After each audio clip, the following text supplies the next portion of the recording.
ang aming tanghalian. Ito yung ang lechon kawali. Ayan. Ilalaga ko muna to guys. So, nagpakulo na ako dito ng tubig. Ilalagay ko na to.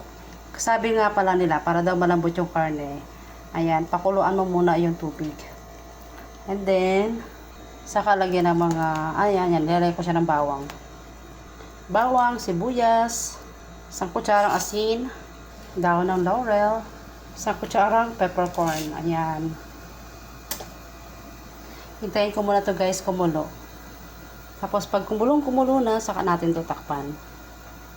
Ayan guys, kumukulo na. Ayan, takpan na natin at hinaan lang din natin yung apoy. Ayan. Ako naman guys ay magpe-prepare ng aming gulay. Ayan, ang palaya. Bitter muna kami ngayon. Ayan, lalagyan ko siya ng kamatis. Ayan, itlog at saka ayan, sibuyas, bawang at saka giniling. Giniling na karneng baboy. Ayan, nahiwa ko na guys itong ampalaya. Naugasan ko na din. So, ibababad ko siya ng malinis na tubig. Yung inumin guys.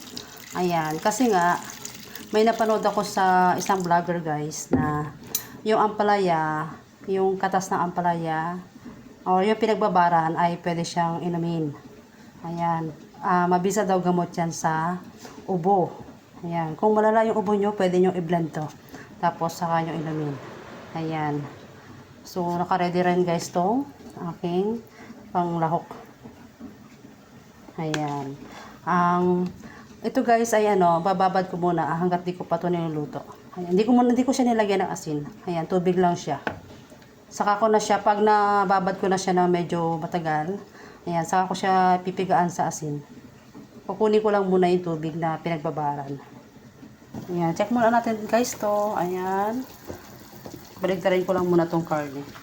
Medyo malaki to, 1 kilo at kalahati. Ayan, lechon kawali. Ayan guys, kukunin ko na yung tubig niya at ako'y magluluto na ng aming ulam ng ampalaya. So, kumuha ko ng baso ko. Ayan, dito ko ilalagay. Ang lasa niya guys ay medyo mapait. Siyempre, nakababad yung ampalaya eh. Ayan. Ayan, may konti pa natira. Inumin ko muna to. Ayan. Ayan, sarap.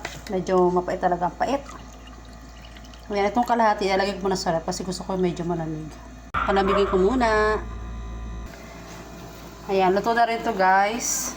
Ayan, sobrang lambot na rin yan. Palamigin ko muna to dito sa strainer.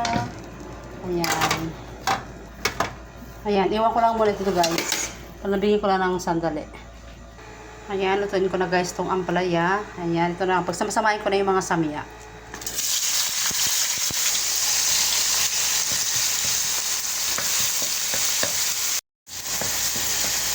Ayan, lagayan natin itong ampalaya. Ayan, hindi ko na siya guys pinagaan. Kasi yung ampalaya naman hindi siya masyadong mapait. Sayang yung sustansya ng ampalaya kung pipigaan natin. Diba? Ayan.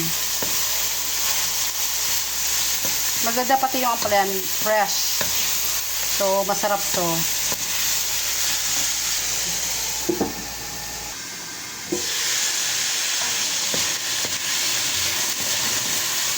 Bango ng ampalaya. Lagyan natin ng pampalasa, paminta.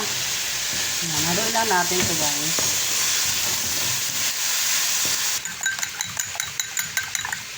Hindi mawawala ang itlog.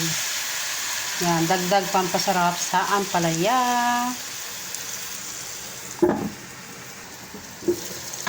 Ayan, pwede na siyang haluin. Wow, sarap ng aming ampalaya. Yan, patayin ko na yung apoy. So, tama na yung ganitong luto sa ampalaya. Ayan, nakaluto na ako ng aming ampalaya.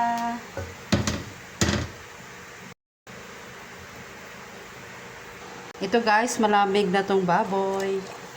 Ayan, kailangan tusok-tusokin natin to. Para pag pinirito, ayan, maano yung crispy tong balat. At saka malasa. Pati yung gilid, tusok-tusokin din natin. Saka lagyan natin ng asin.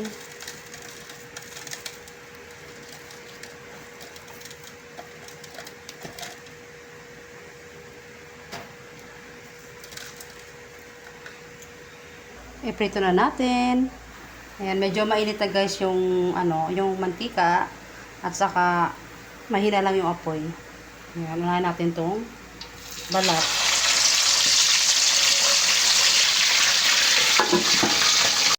Ayan, luto na guys to, crispy. Ayan. Ganda ng pagkaluto niya.